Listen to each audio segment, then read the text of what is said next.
Mother hides recording device in son's backpack and gets shocked by what she hears. Camden Davis's mother, Milissa Davis, wasn't sure what to do after her son's behavior took a turn for the worse.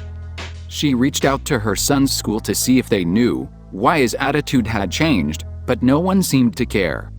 So, she decided to do a little investigating of her own, and what she uncovered left her stunned.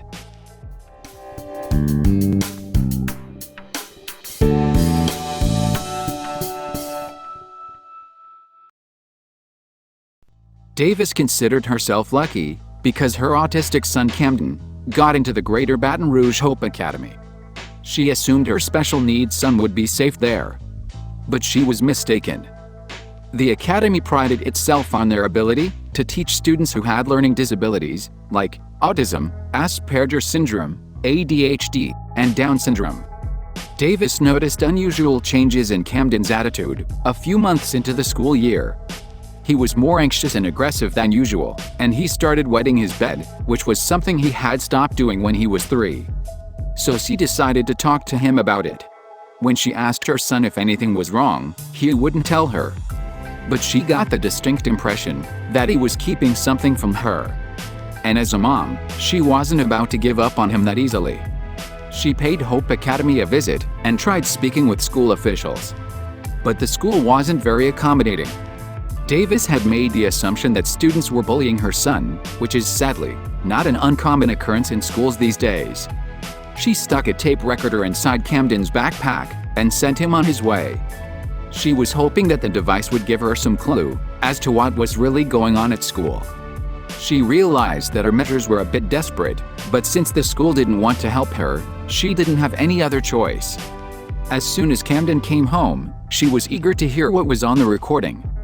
But curiosity turned to concern and then outrage after she heard what was on that tape. It turns out that she was only half right. Camden was being bullied, but not by the students. The recording showed that it was the adults at school who were making fun of the way students spoke, and as if mocking wasn't bad enough, a teacher told Camden that someone like him would never make it in public school. In that moment, Davis felt like she was about to explode. She felt betrayed by the school, but she wasn't about to let them get away with it. She turned to the media as well as social media for help. She even hired a lawyer to pursue legal actions, but the school claimed that Davis didn't come to them first.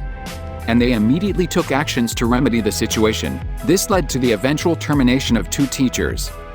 Davis shared the audio clips in the hopes of alerting other parents to be on the lookout for similar warning signs in their special needs children that might indicate a similar situation. She had to make sure that what happened to her son never happened again. Davis took Camden out of Hope Academy and enrolled him in a new school. But the trauma of what happened before had left her questioning whether his new teachers could be trusted. She double-checked to see if Camden's new teacher had a background in psychology and experience in dealing with kids with special needs. Unfortunately, the trauma of Camden's experience by his former teachers continues to haunt him. But Davis believes that with some love and support, her son will become the sweet boy he used to be again.